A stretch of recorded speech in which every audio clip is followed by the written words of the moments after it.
Chapter 23, The Maturity of the Soul, from the book Beyond Mortal Boundaries. Returning again to 1 Corinthians chapter 13, verses 8 to 11 and verse 13, it states that charity never faileth. Yet whether there be prophecies, they shall fail. Whether there be tongues, they shall cease. Whether there be knowledge, it shall vanish away. For we know in part, and we prophesy in part. Yet when that is perfect is come, then that is in part shall be done away. When I was a child, I spake as a child. I understood as a child. I thought and acted as a child. When I became a man, a woman, a son of Prime Creator, I put away childish things. And now abideth faith, hope, charity. These three. The greatest of these is charity, or the pure, divine, Christ-like love. And only when the childish demonstrations are put aside can that is perfect be brought forth. For that is perfect is love, and it does not need to demonstrate. It just is. Love is the continual outflowing of perfection. This love or perfection is the power of Prime Creator made manifest in the divine fruits, not in the noisy gifts put on display. The law made nothing perfect, yet the bringing of a better hope did. Hebrews chapter 7:19.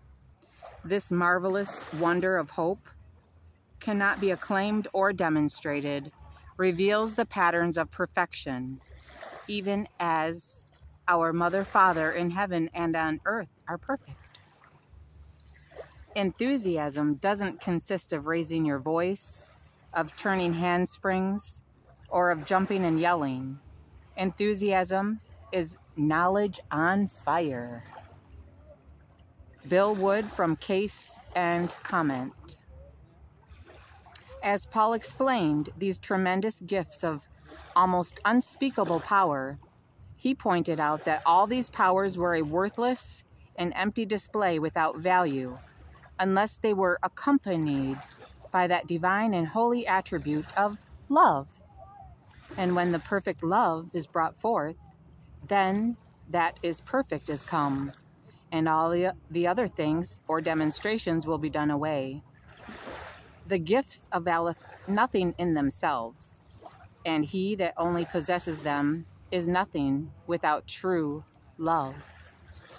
And though I have the gift of prophecy, and understand all mysteries, and all knowledge, and though I have all faith, so that I could remove mountains, and have not charity, I am nothing. And though I bestow all my goods to feed the poor, and though I give my body to be burned, and have not charity, or the pure love of Christ, it profiteth me nothing. Verses 3 through 4. The most tremendous powerful gifts under heaven availeth nothing without love.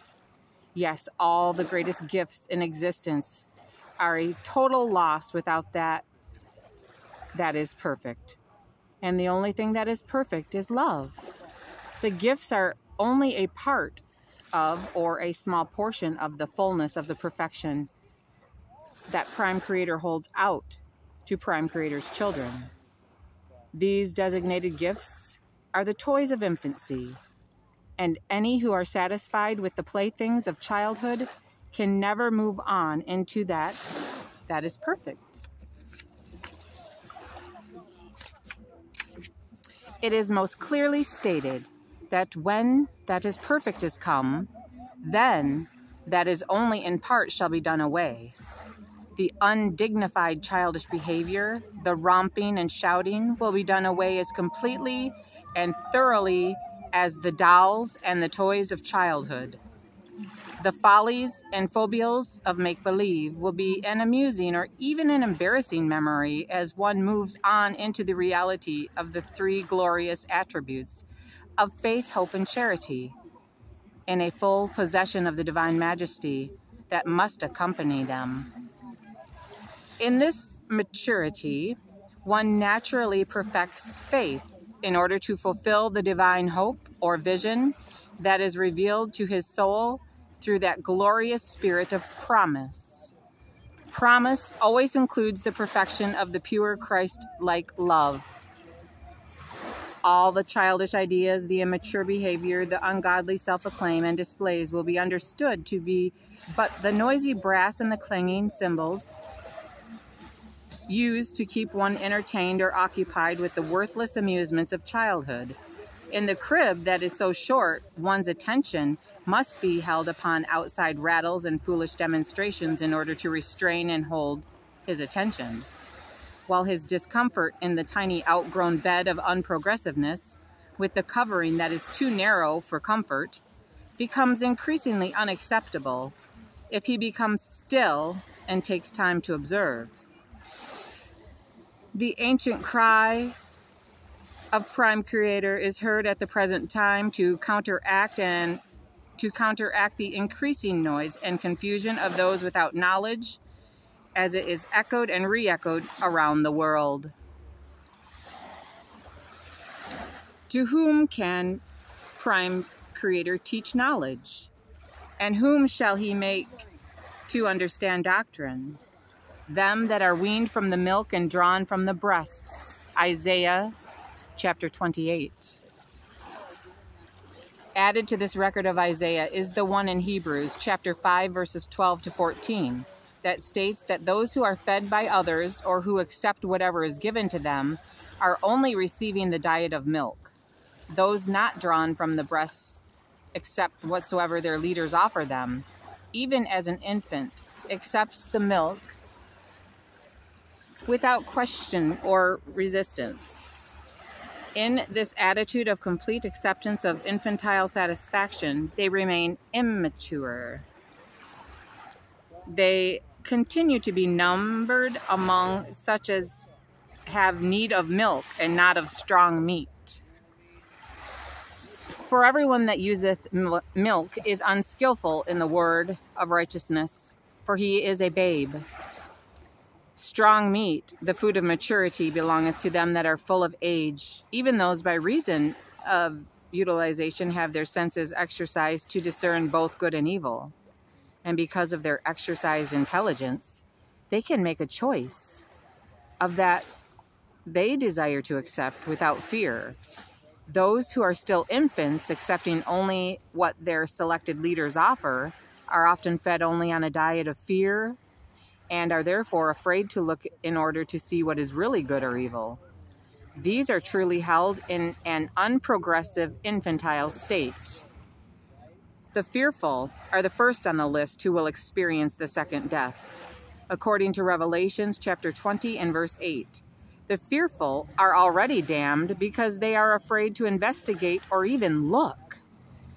Therefore, their progress and knowledge cease. Paul admonished the believers in Yeshua Christ to prove all things and to hold fast to that is good. Those who seek only to disprove all new things are only condemning themselves into the realms of those who have relinquished their right of progress and who are therefore damned. Damnation is a state of complete unprogressiveness where all growth and progress is stopped. This quotation must be included here from the great Herbert Spencer, a true thinker. Quote, "There is a principle that is a bar against all information, which is proof against all argument, and which cannot fail to keep a man in everlasting ignorance. That principle is condemnation before investigation." Again, that principle is condemnation before investigation. Another jewel of truth comes from the Reverend Arthur Ford. From the cowardice that fears new truth, from the laziness that accepts half-truths, from the arrogance that knows all truth, O Lord, deliver us. A thirst for knowledge is just as important as the acquisition and the application of knowledge. J. O. Brisbane, Business Fundamental World, 12-68. Only those searching souls who are hungering and thirsting after righteousness are truly prepared to know truth. Know the truth, and the truth will make you free. It is then that the half-truths, the partial truths, and the untruths become inadequate. To know the truth, one must hunger and thirst after a complete knowledge of Prime Creator, not just be willing to verify what he has already accepted or espoused.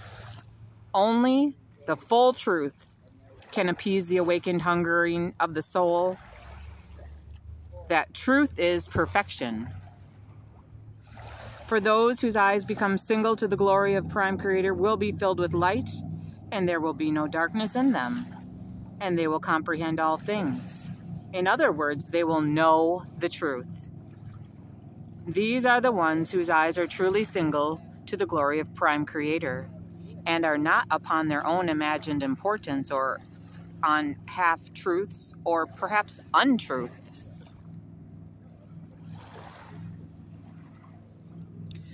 Those who are no longer satisfied or willing to accept anything and everything that is fed to them by their blind leaders will reach beyond the crib of infancy and the childish methods of entertainment. They will no longer trust in the arm of flesh. Yet, with their own souls alerted, they will go on to Prime Creator to ask for a knowledge of the truth. They will seek diligently, and they will seek Prime Creator early, and they will find Prime Creator. These awakening, progressing ones are fulfilling that merciful invitation to ask, seek, and to knock. And Prime Creator's promise is that everyone, regardless of his background, mistakes, race, color, or creed, shall receive. Everyone who asks receives, and he who seeks shall find truth. And unto him who knocks it shall be opened. So stands the eternal, everlasting promise of Almighty God, Prime Creator. Great Spirit Chief, the tremendous great mystery. And those who go to men for their information and answers instead of to Prime Creator are trusting in the arm of flesh. Woe be to him that trusteth in the arm of flesh, or maketh flesh his arm. As one is weaned from the milk and drawn from the breasts, or from trusting in the arm of flesh, that is symbolical of the restraining arms with that an infant is held. He will develop his own taste and choices and judgment.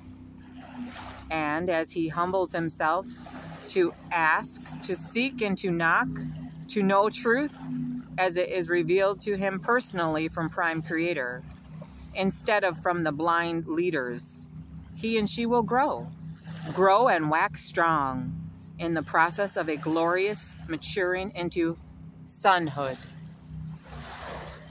And they who are led by the Spirit of Prime Creator, they are the sons of Prime Creator. The Spirit itself beareth witness with our spirit that we are the children of Prime Creator, and if children, then heirs, heirs of Prime Creator, joint heirs with Christ. Romans chapter 8, verses 14, 16, 17. In Galatians chapter 5, verse 18, it also states, and they who are led by the Spirit of Prime Creator, not men, they are the sons of Prime Creator. Or according to the 82nd Psalm, verse 6, and verified by Yeshua Christ in the record given in John chapter 10, verses 34 through 36, as follows. It is not written in your law, I said ye are gods. And if he called them gods unto whom the word of God came, and the scriptures cannot be broken, say ye of him, Yeshua, whom Mother Father hath sanctified and sent into the world, thou blasphemest, because I said I am the Son of God. John chapter 6, verse 45, quoting from the prophets. Which prophetic records are not included in our present scriptures? It is written in the prophets, and they shall all be taught of Prime Creator. Every man, therefore, that hath heard and hath learned of Mother Father, cometh unto me, Christ. Then Christ gave this information: the Comforter, that is the Holy Spirit, whom Prime Creator will send in my name, and shall teach you all things, and bring all things to your remembrance, heart, whatsoever I have said unto you. John chapter 14, verse 26. In Hebrews chapter 7, verse 19, it states so clearly that the law made nothing perfect, yet the bringing of a better hope did. This better hope that is to be brought forth through faith is the promise of awareness that every blessing ever given by the prophets and by Yeshua Christ can literally be fulfilled in us now. This is the better hope, which reaches beyond the laws and the prophets into that is perfect. That divine perfection is to be fulfilled in us. And this perfection is brought forth through the developing and utilization of love. The whole pattern is revealed in that sacred holy sermon given by Christ upon the Mount.